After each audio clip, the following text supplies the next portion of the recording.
Hello, ಇಷ್ಟೆಲ್ಲ order ಮಾಡ್ಕೊಂಡಿದೆಯಲ್ಲ, ನಿಂದೇನು ಹೊಟ್ಟೆನೇ ಇಲ್ಲ ಕನ್ನಮಡಿ ಕಟ್ಟೆನಾ? ಅಣ್ಣ, ನಾನು ಮಟನು ಚಿಕನ್ನು ತಿನ್ನೋದ್ರಲ್ಲಿ ಫೇಮಸ್ಸು. ನನ್ನ ದುಡ್ಡು ನನ್ನಿಷ್ಟ, ನಿನಗೇನು ಕಷ್ಟ? ಹೋಟ್ಲು ಪ್ರಮೋಷನ್ ಮಾಡಿಕ್ ಬಂದಿದ್ದೀನಿ ಅಂತ ಹೇಳು. ಗೊತ್ತಾಗೋಯ್ತಾ? ಹೇಗಿದೆ ದಮ್ ಬಿರಿಯಾನಿ? ಮೈಸೂರಿಂದ ಬೆಂಗಳೂರಿಗೆ ಹೋಗುವ ರಸ್ತೆ ಪಯಣ ಕಾರ್ ಮ್ಯೂಸಿಯಂ ಎದುರುಗಡೆ ಹೊಸದಾಗಿ ಈ ಪಂಚತಾರ ನಾನ್ ವೆಜ್ ಹೋಟೆಲ್ನ ಓಪನ್ ಮಾಡಿದ್ದಾರೆ.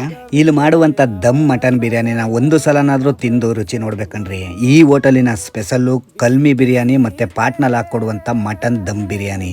North Indian, south Indian, Andhra style, veg non veg ಬೆಳಿಗ್ಗೆ 10 ಗಂಟೆಯಿಂದ ರಾತ್ರಿ 12 ಗಂಟೆವರೆಗೂ ಈ ಹೋಟೆಲ್ ಓಪನ್ ಇರುತ್ತೆ. ಟೋಟಲ್ ಆಗಿ ಹೇಳ್ಬೇಕು ಅಂತಂದ್ರೆ ವೆಜ್ಜು ನಾನ್ ವೆಜ್ ಅಲ್ಲಿ ನಿಮ್ಗೆ ಇಷ್ಟ ಆಗುವಂತ ಎಲ್ಲಾ ತರದ ವೆರೈಟಿ ಸ್ಟಾರ್ಟರ್ಸ್ಗಳು ಇಲ್ಲಿ ಸಿಗುತ್ತೆ. ಮತ್ತೆ ಇಲ್ಲಿ ಬನ್ನೂರಿಂದ ನಾಟಿ ಮರಿಗಳನ್ನ ತರಿಸಿ ಮಟನ್ ಬಿರಿಯಾನಿ, ಮಟನ್ ಚಾಪ್ಸ್ ಎಲ್ಲ ಮಾಡ್ತಾರೆ. ಹಾಗೇನೆ ಇಲ್ಲಿ ಒತ್ತು ಸಾವಿಗೆ ಮತ್ತು ನಾಟಿ ಕೋಳಿ ಸಾರು ಕೂಡ ಸಿಗುತ್ತೆ. ಸ್ಕ್ರೀನ್ ಮೇಲೆ ಅವ್ರ ನಂಬರ್ ಕೂಡ ಇದೆ. ಇವರಲ್ಲಿ ಕ್ಯಾಟ್ರಿನ್ ವ್ಯವಸ್ಥೆ ಕೂಡ ಇರುತ್ತೆ. ನಿಮ್ಗೆ ಏನ್ ಬೇಕಾದ್ರೂ ಕಾಲ್ ಮಾಡಿ ಬುಕ್ ಮಾಡಬಹುದು.